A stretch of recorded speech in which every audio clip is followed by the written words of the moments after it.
Hello everyone, welcome to our new video. In this video, we will show you how to use double WhatsApp in one mobile phone. First of all, you have to open mobile settings, then scroll down and click on apps. Here you will see different options about your mobile apps. You have to click on app clone. Well, these are the apps that you can clone in your mobile phone. You can enable the clone for any app whichever you want. For example, we want to clone WhatsApp in your mobile device. We will enable clone in front of WhatsApp. Now you can see another WhatsApp app is added in your mobile phone. You can open this app and use it. Don't worry if you cannot find clone option in your mobile phone.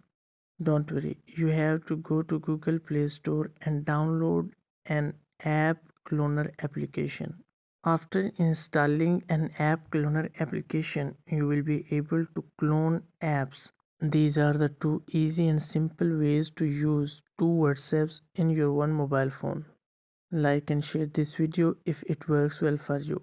Also subscribe our Let Me Guide channel to get more problem solving videos. Thank you.